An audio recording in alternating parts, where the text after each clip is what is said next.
Gálatas, capítulo 4, versículo del 8 al 20.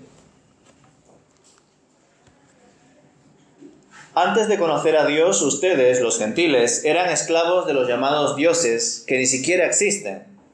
Así que ahora que conocen a Dios, o mejor dicho, ahora que Dios los conoce a ustedes, ¿por qué quieren retroceder y convertirse otra vez en esclavos de los débiles e inútiles principios espirituales de este mundo? ¿Pretenden ganarse el favor de Dios al cumplir con ciertos días o meses o estaciones o años? Temo por ustedes. Quizá todo el arduo trabajo que hice entre ustedes fue en vano. Amados hermanos, les ruego que vivan como yo, libres de esas cosas. Pues yo llegué a ser como ustedes, los gentiles, libre de esas leyes. Ustedes no me trataron mal cuando les prediqué por primera vez. Sin duda recordarán que yo estaba enfermo la primera vez que les llevé la buena noticia. Aunque mi condición los tentaba a no aceptarme, ustedes no me despreciaron ni me rechazaron. Todo lo contrario, me recibieron y me cuidaron como si yo fuera un ángel de Dios o incluso el mismo Cristo Jesús. ¿Dónde ha ido a parar el espíritu de alegría y de gratitud que antes tenían? Estoy seguro de que ustedes se hubieran arrancado los propios ojos para dármelos de haber sido posible. ¿Acaso ahora me volví su enemigo porque les digo la verdad? Esos falsos maestros están muy ansiosos de ganarse el favor de ustedes, pero sus intenciones no son nada buenas. Lo que quieren es aislarlos de mí para que ustedes solo les presten atención a ellos. Si alguien quiere hacer cosas buenas por ustedes, no hay ningún problema, pero que lo haga en todo tiempo, no solo cuando estoy con ustedes. Oh, mis hijos queridos, siento como si volviera a sufrir dolores de parto por ustedes, y seguirán hasta que Cristo se forme por completo en sus vidas. Desearía estar con ustedes en este momento para poder hablarles en otro tono, pero estando tan lejos, no sé qué más puedo hacer para ayudarlos. En efecto, el apóstol Pablo reconoce aquí que el tono en el que está escribiendo es duro, es directo, es un tono de exhortación y a la vez sorpresa por ver cómo los gálatas están volviendo a aquellos rudimentos, a aquellas prácticas religiosas de las que supuestamente habían huido. Antes de conocer al Señor, los gálatas pues eran esclavos de diferentes deidades, productos del paganismo, como lo reclama aquí en el versículo 8.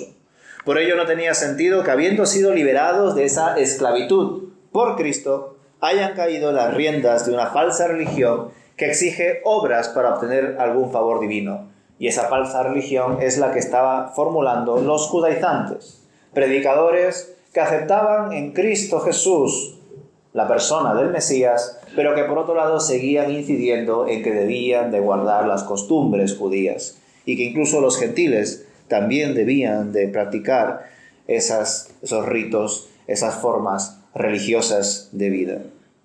Interesante el cambio que hace en el versículo 9, pasando de decir conociendo a Dios a habiendo sido conocidos por Dios, dando con ello protagonismo y soberanía al Señor en medio de la salvación, en medio de la conversión. Es como decir, yo tuve un encuentro personal con el Señor. Una frase muy típica, ¿verdad? Cuando en verdad Él te encontró a ti, no tú le has encontrado a Él. ¿Por qué? Porque Dios no estaba perdido. El que estaba perdido eras tú. Sin embargo, a veces en nuestro yoísmo, como dirían algunos, ¿no? Esa forma de ver todo a través del yo, y mi yo, y más yo, y luego yo, pues muchas veces queremos plantear las cosas desde nuestra perspectiva. Por eso algunos dicen, tuve un encuentro personal con el Señor. Pero sin embargo, el que nos encontró fue Él. Al menos eso es lo que yo percibo en ese matiz que plasma aquí en la carta a los Gálatas, ¿no? No que habéis conocido al Señor, sino que habéis sido conocidos por Él. O como diría 1 Corintios 8, versículo 3, si alguno ama a Dios, es porque Dios ya lo conoce. O también como aparecería en 1 de Juan, capítulo 4, ¿verdad? El que ama es porque conoce a Dios, porque Dios es amor. Dicho esto, también se está haciendo alusión a la inmadurez y vuelta atrás de los Gálatas, lo cual tiene relación con lo escrito en Hebreos capítulo 5, que antiguamente era considerado también como una carta paulina, una carta escrita por el apóstol Pablo, pero que hoy en día la mayoría de teólogos y comentaristas consideran que la autoría de esta carta a los hebreos es desconocida. Desde luego, seguramente una persona importante en aquel tiempo, pero desconocida. Sin embargo, lo que aquí dice el autor de Hebreos en el capítulo 5, versículo 12 al 14, tiene bastante relación con la denuncia de inmadurez que hace el apóstol Pablo aquí en el capítulo 4 de Gálatas. Dice: hace tanto que son creyentes que ya deberían estar enseñando a otros. En cambio, necesitan que alguien vuelva a enseñarles las cosas básicas de la palabra de Dios. Son como niños pequeños que necesitan leche y no pueden comer alimento sólido. Pues el que se alimenta de leche sigue siendo bebé y no sabe cómo hacer lo correcto. El alimento sólido es para los que son maduros, los que a fuerza de práctica están capacitados para distinguir entre lo bueno y lo malo. Desde luego, estos versículos nos enseñan que todo discípulo de Jesús, en un momento dado, conforme va creciendo, se debe de convertir también en un maestro y discipular a otros. Algo que hoy en día pues tampoco se suele practicar mucho en las iglesias, por lo que ya hemos hablado en el estudio bíblico, ¿verdad? De cómo pues muchas cosas que enseña la palabra de Dios se han dejado atrás porque se han dejado de predicar acerca de ellas. Pero bueno, volviendo a Gálatas 4, no había ningún propósito en volver a una esclavitud religiosa para cumplimentar una serie de normas y obtener méritos con el fin de conseguir la salvación, porque se supone que somos salvos en Cristo por la fe. No hay nada más. En Cristo por la fe. De forma sutil menciona Pablo en el versículo 10 las maneras en que se gestionaban y cumplían las obras religiosas propias de cultos falsos. Algo que también se menciona en Colosenses, capítulo 2, versículo 14 al 17. Él, haciendo referencia a Cristo, anuló el acta con los cargos que había contra nosotros y la eliminó clavándola en la cruz. De esa manera desarmó a los gobernantes y a las autoridades espirituales. Los avergonzó públicamente con su victoria sobre ellos en la cruz. Por lo tanto, no permitan que nadie los condene por los que comen o beben, o porque no celebran ciertos días santos, ni ceremonias por la luna nueva, ni los días de descanso. Pues esas reglas son solo sombras de la realidad que vendrá. Y Cristo mismo es esa realidad. La conducta de los Gálatas, tal y como lo comparte Pablo, contrasta bastante con la actitud que percibió la primera vez que los conoció y les compartió el Evangelio. Ya sabéis, la región de Galacia, Iconio, Listra, Derbe y Antioquía de Pisidia. Esa realidad es lo que produce más sorpresa y a la vez enfado en Pablo, pues pone en duda incluso si su esfuerzo mereció la pena, si verdaderamente estos cristianos, o supuestos cristianos, tenían una relación con Dios. En el versículo 15 vemos cómo continúa incidiendo en esta idea, en cómo los Gálatas con entusiasmo reaccionaron tras recibir el mensaje de la salvación, pero luego se dejaron engañar por estos judaizantes. Empezaron con fuerza, pero ahora estaban siendo manipulados y no eran conscientes de ello. Es decir, empezaron como un caballo, carrera de caballo, pero luego parada de burro, como dice un dicho. Empezaron con entusiasmo. Se alegraron de saber que en Cristo tenían la salvación, el perdón, la vida eterna. ¡Qué bueno! Que Dios nos bendice, ¡qué bueno! Pero luego, cuando empezaron a entender todo lo que tienen que hacer como creyentes, lo que significa seguir a Cristo, y a escuchar otras enseñanzas que no tenían nada que ver con el Evangelio de Cristo, pues muchos de ellos se perdieron, muchos de ellos dejaron de lado la doctrina que le había enseñado el apóstol Pablo. No habían indagado en la llenura del Espíritu Santo y por tanto muchos de ellos estaban siendo engañados por lobos vestidos de ovejas, como veis ahí en la imagen. Algo que hoy en día también sucede. Hoy en día también hay pastores, también hay iglesias que aparentan ser cristianas, pero que no lo son. Y eso se observa a través de sus frutos, a través de sus obras, a través de cómo va progresando esa iglesia. Porque si no progresa es porque no tiene vida. Y se supone que la iglesia no solamente es una organización humana, sino también es un organismo divino y vivo.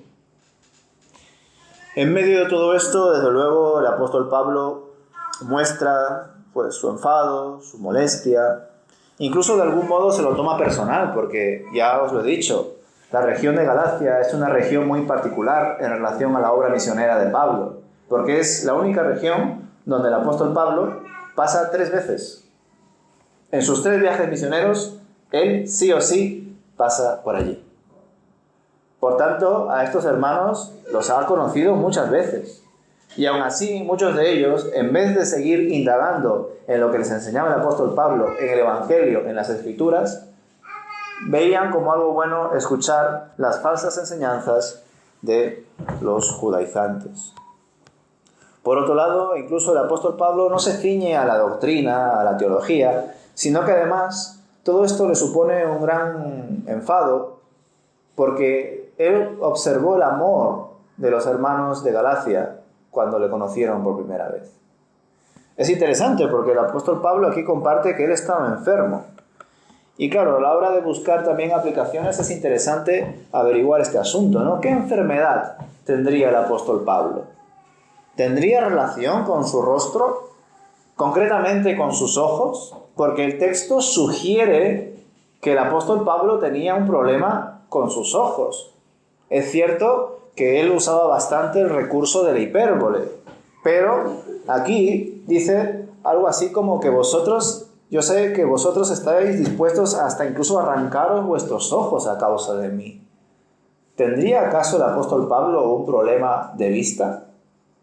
Quizá incluso haya sido una secuela del encuentro que tuvo con Jesús, cómo Jesús se apareció delante de él en el camino.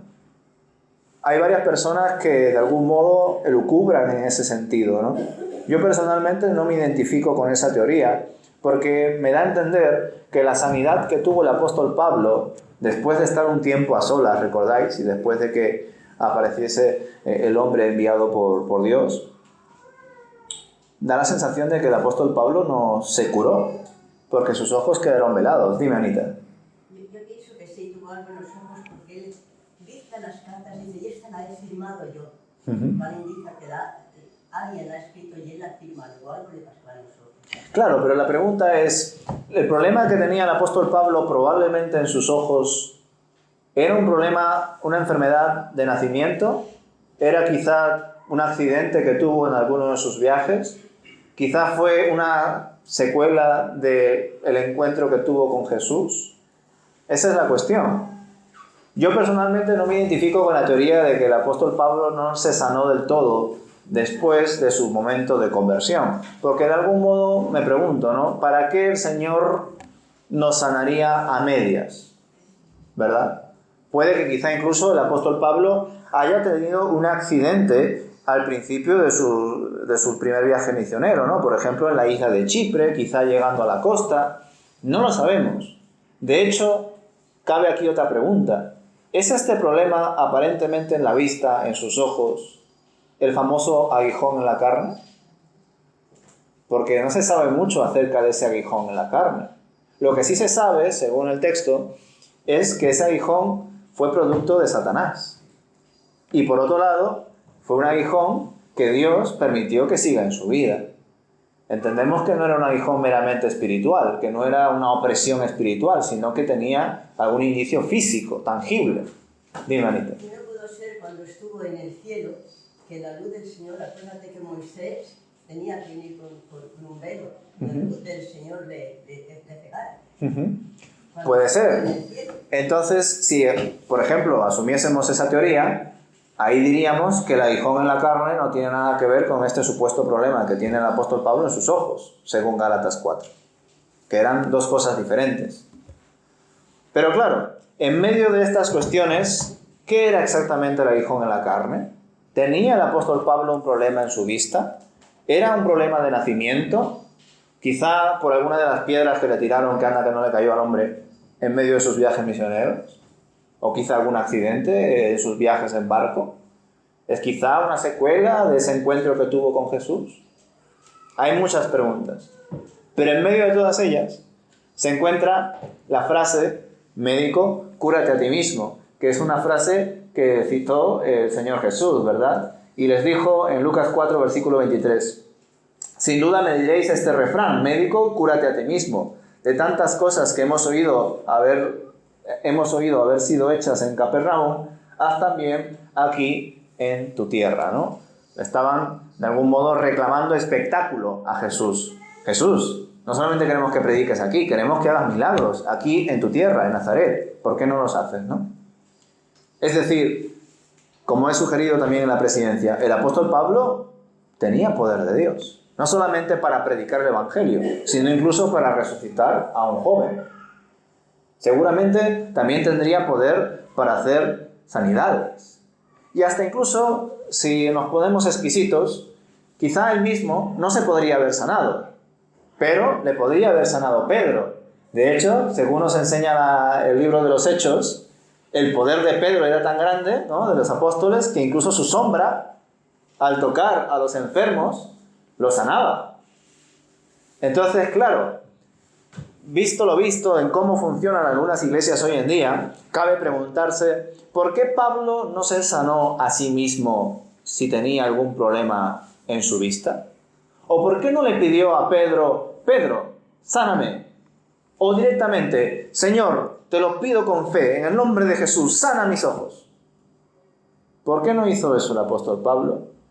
Y sin embargo, ¿por qué hoy en día existen tantos cultos de sanidad?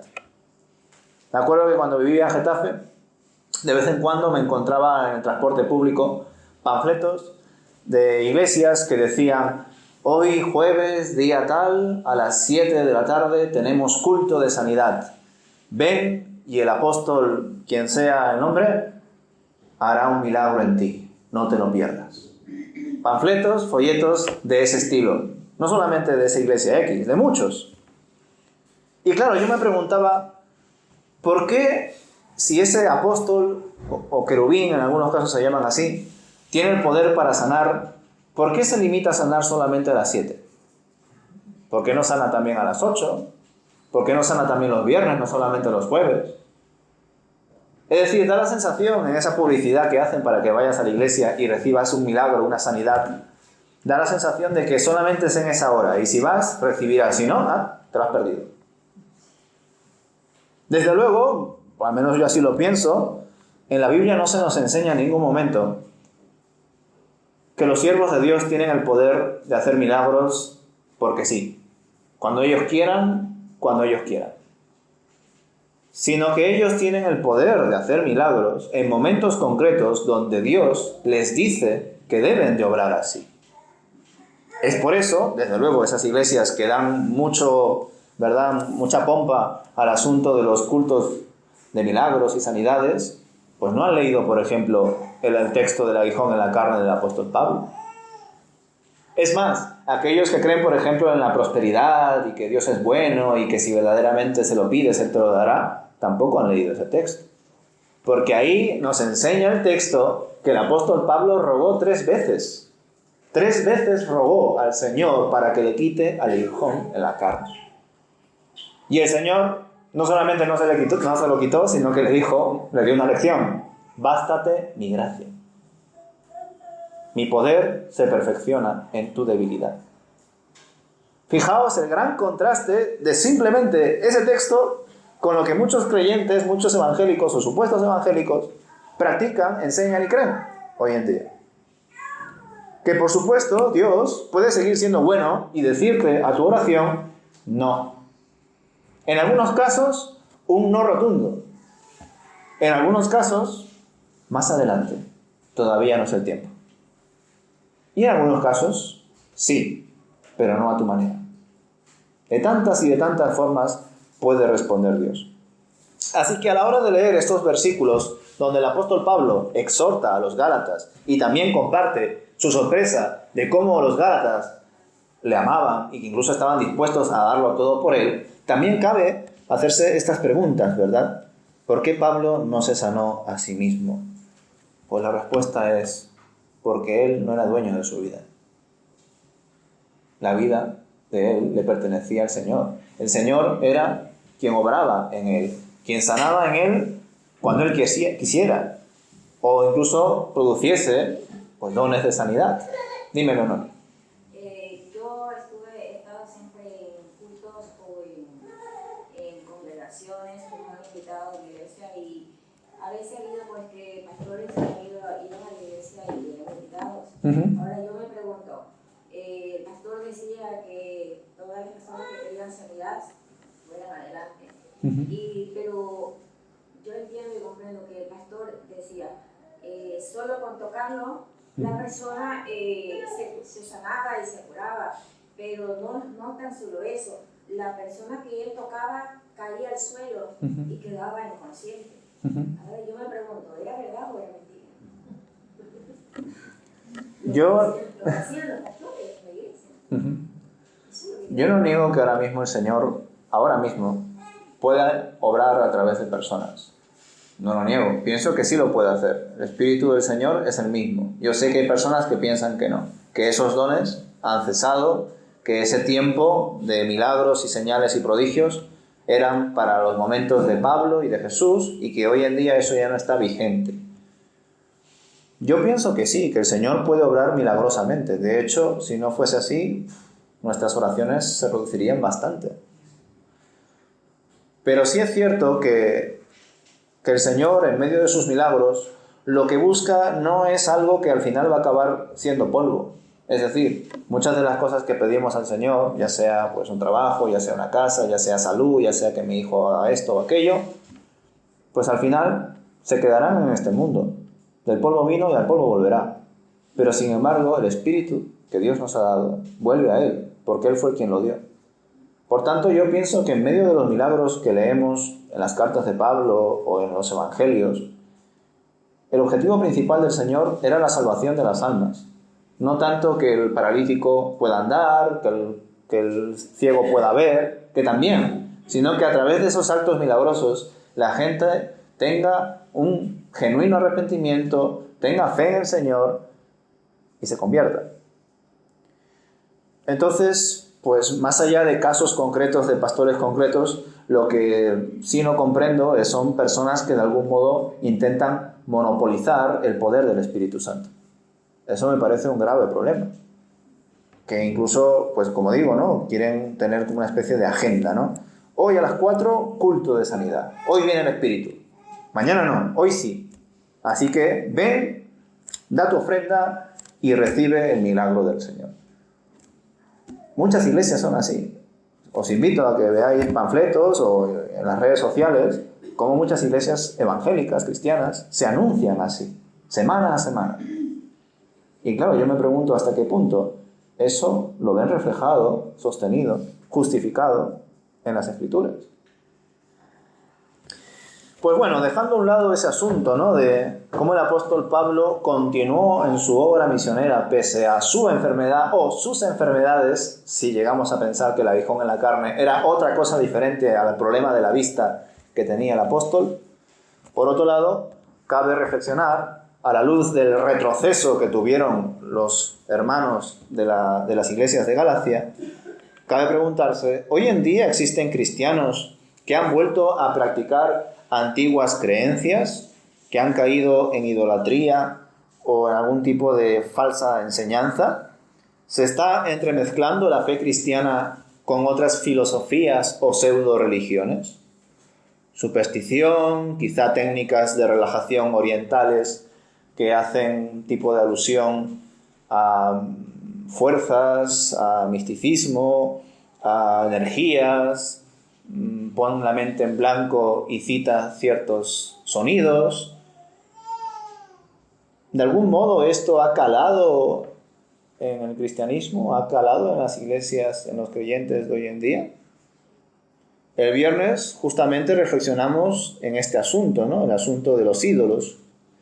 Y cómo hoy en día quizá, pues salvo el hinduismo, por ejemplo, como citó Augusto, pues la mayoría de las personas creen en un Dios. Bueno, en el cristianismo creemos en la Trinidad, pero casi nadie hoy en día tiene un panteón de dioses.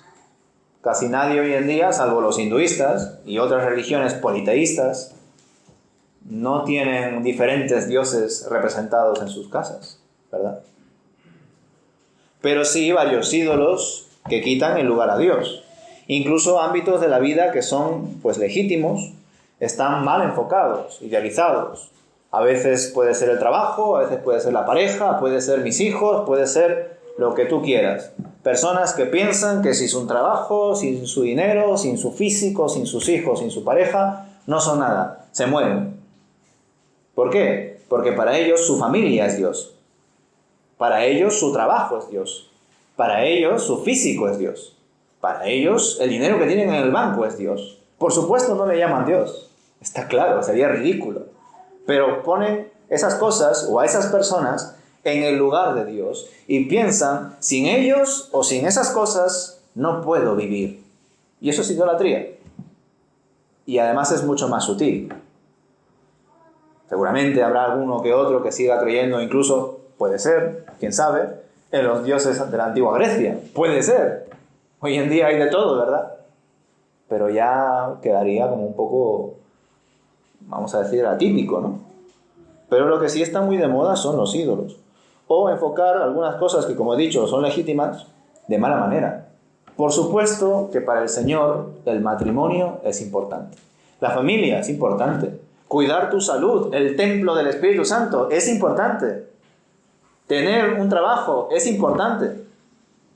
El apóstol Pablo lo decía, por ejemplo, ¿no? Quien no quiere trabajar, que tampoco coma. Por supuesto que todos estos ámbitos de la vida cotidiana son importantes para Dios. Pero el problema es que ninguno de esos ámbitos, ninguna de esas realidades, personas o cosas, deben tener el primer lugar en nuestra vida. El primer lugar es solamente para Cristo, para nadie más. Las personas que tienen otras cosas ahí, pues viven engañadas.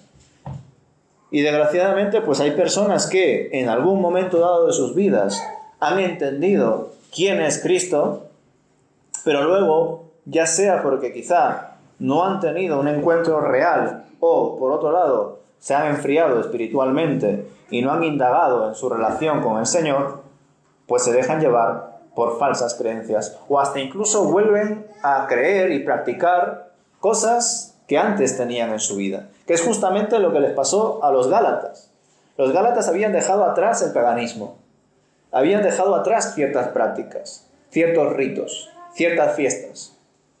Y sin embargo, por estar escuchando a los judaizantes, estaban volviendo a otra falsa religión.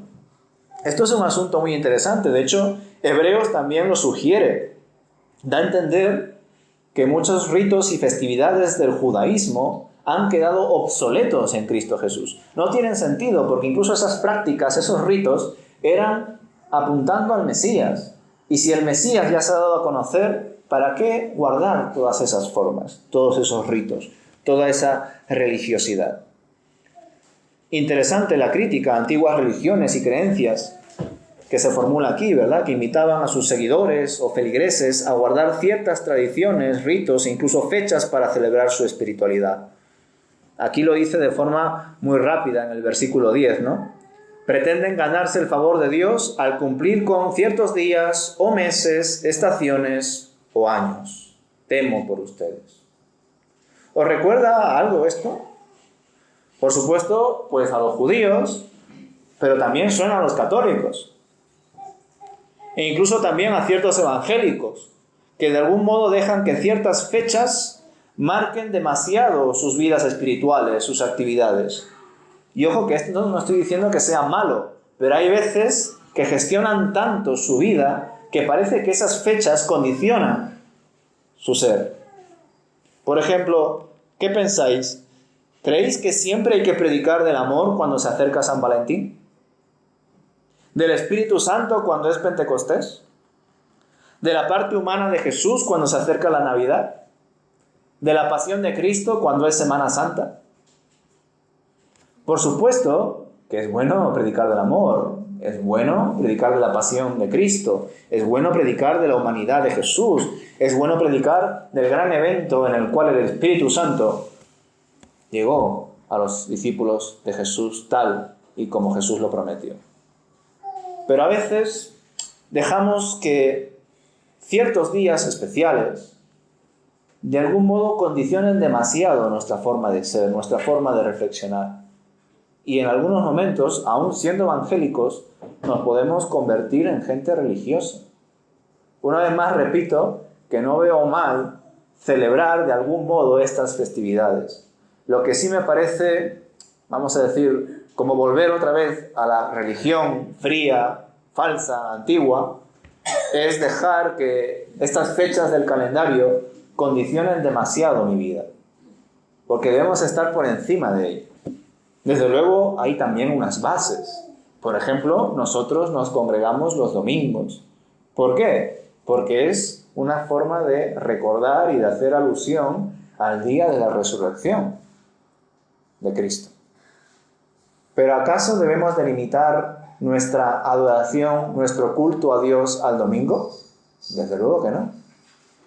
De hecho, nuestra obligación es que todo lo que hagamos sea en el nombre del Señor. Es decir, nosotros verdaderamente, si así lo practicamos, estamos haciendo culto al Señor todos los días, no solamente el domingo. ¿Entendéis lo que estoy diciendo? Hay personas que el domingo en el calendario lo tienen bien marcado. Hoy es el día que hago culto al Señor. No. Es un día más donde haces culto al Señor. De hecho, podrías decir, es el día en el que haces culto al Señor como comunidad, entre diferentes creyentes. Pero luego, en el día a día, espero que hagas culto al Señor tú solo, que hagas culto al Señor con tu matrimonio, que hagas culto al Señor con tus hijos. Porque si esperas, por ejemplo, ¿no?, que tu matrimonio, que tu pareja o que tus hijos den frutos buenos del Espíritu solamente porque escuchan un mensaje de media hora o van a una escuela bíblica de 45 minutos y que por eso van a ser cristianos siempre, pues estás muy equivocado. Porque ¿cómo vamos a comparar, verdad, unos pequeños minutos de escuchar un mensaje del Señor, de la palabra, una enseñanza bíblica, con todas las horas y horas y horas a las que están sometidas nuestras parejas y nuestros hijos y nuestros familiares fuera de aquí? Porque lo que se escucha fuera de aquí muchas veces no tiene absolutamente nada que ver y está en contra de lo que aquí reflexionamos como iglesia. Entonces ya desde un punto de vista matemático, nuestros hijos, por ejemplo, están mucho más sometidos a voces que pertenecen al mundo, al diablo, que a voces que pertenecen al Señor. Por tanto, ya solamente por una simple tabla de Excel podemos ver cómo es más probable que nuestros hijos se pierdan a que nuestros hijos encuentren al Señor. Por eso es bueno entender, yo no hago culto al Señor el domingo solamente, yo hago culto al Señor toda mi vida, desde el momento en el que entendí que Él es mi Señor y Salvador. Pero eso es en parte lo que está denunciando aquí el apóstol Pablo a los Gálatas. Habéis vuelto a practicar lo mismo y hay personas que, siendo evangélicas, en algunos casos podrían ser casi como católicas. Hay muchos evangélicos que se quejan de los católicos, ¿no?, de que tienen ciertas prácticas, ciertos ritos. Pues habría que evaluar cómo son ciertas iglesias acerca de algunas prácticas, ritos y formas. Algo tan simple como, por ejemplo, el cura, ¿no? Muchas personas piensan que el cura es la persona, pues, que está ahí, que no solamente se encarga de la misa, sino que además administra los sacramentos y entre ellos, pues, confesión de pecados y tantas otras cosas. Pues en medio de eso hay iglesias, por ejemplo, que tienen al pastor como si fuera un cura. ¿En qué sentido? Que piensan que si el pastor ora por ellos, esa oración va a llegar al Señor. Pero si ora solamente la hermana tal o el hermano que recién lleva 2 años en el Señor, esa oración no vale. Hay evangélicos que piensan que eso es así. Entonces, ¿hasta qué punto esos evangélicos verdaderamente están creyendo en el Evangelio? Y incluso, pese a ser así, se quejan de los católicos. Es decir, miran la paja que tiene el otro en el ojo ajeno y no ven la viga que tienen en su propio ojo. Entonces, claro, antes de estar pues criticando y sobre indagando, abundando en ello, de cómo son los demás, pues también a veces debemos de evaluar nosotros. Y eso también debe ser en nuestro caso, ¿verdad?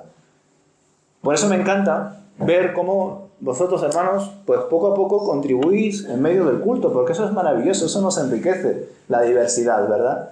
Ver cómo los diferentes hermanos, pues algunos leen la Biblia de una manera, otros leen la Biblia de otra, unos presiden la alabanza o el culto de una forma, otros presiden de otra, algunos tienen una carga, una sensibilidad especial por la oración, otro por las misiones, otro por esto, otro por aquello.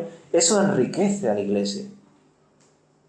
Porque al final todos somos la iglesia de Cristo. Cuando intentamos monopolizar todo y creer que todo lo debe de gestionar solamente una persona y ya está, yo creo que cometemos un grave error. Aunque por otro lado es muy cierto. Solo una persona gestiona todo esto y esa persona es Cristo.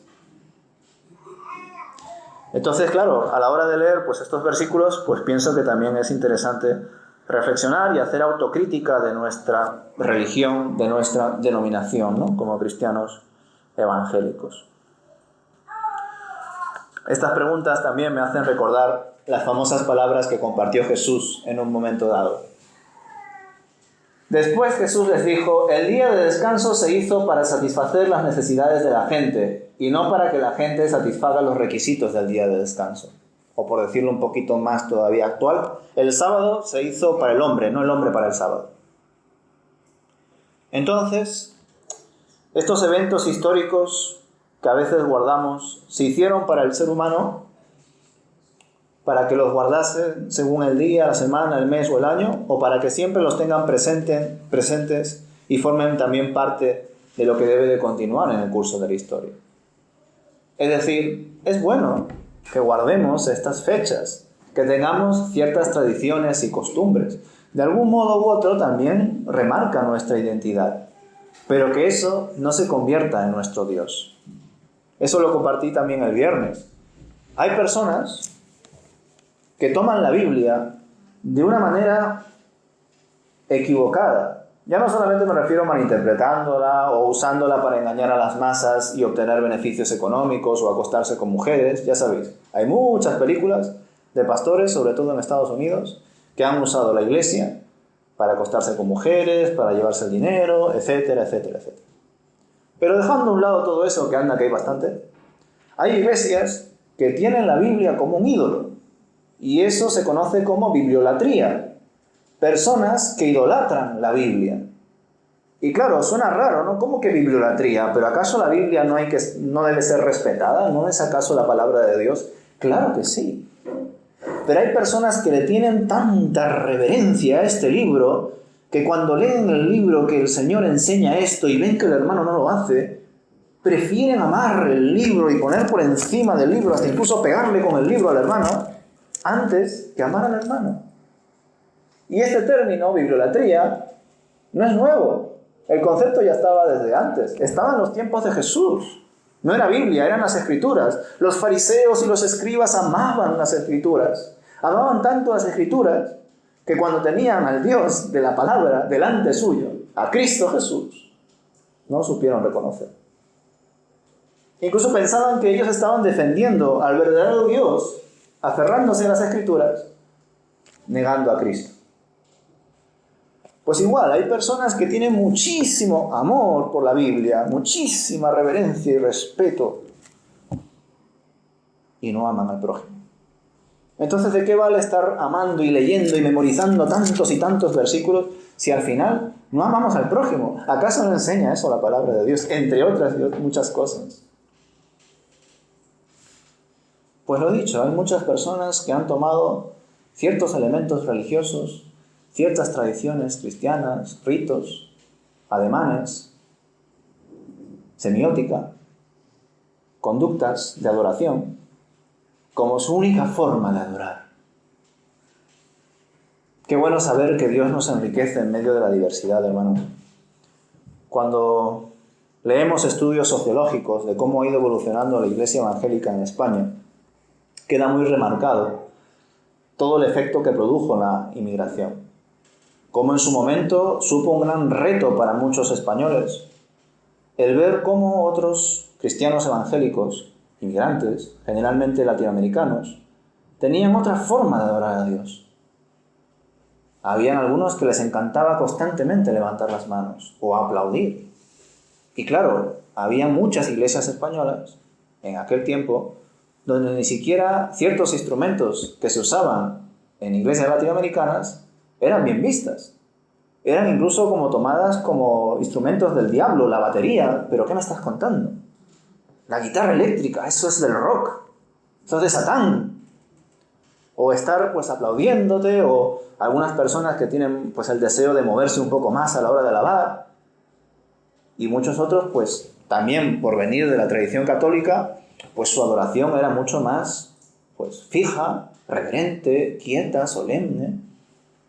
Pues poco a poco el Señor trabajó en los corazones tanto de unos como de otros para que entiendan, como también ha compartido Augusto, que hay muchas formas de alabar al Señor. Algunos de pie, otros sentados, unos cantando, otros riendo, otros alabando. Hay muchas formas, siempre y cuando en tu corazón esté el deseo de adorar al Señor. Y por supuesto, siempre y cuando en medio de toda esa adoración hay respeto, hay decoro, hay armonía. Porque Dios es un Dios de orden, no de desorden. Pues hermanos, que el Espíritu siga trabajando en nosotros, nos siga ayudando a ser cada día más libres en Cristo Jesús, conociendo su verdad que nos hace libres, y que de esa forma pues dejemos atrás ciertas prácticas, mitos, creencias religiosas que no tienen nada que ver con la relación real que nos plantea Dios en su palabra en Cristo Jesús. Que nuestro deseo por seguir congregándonos, aprendiendo más, leer más y orar más, sea para reflejar más de Él, no para sentirnos más buenos o más piadosos o más religiosos. Porque nosotros ya no somos los protagonistas de esta historia. El único protagonista de esta historia es Cristo.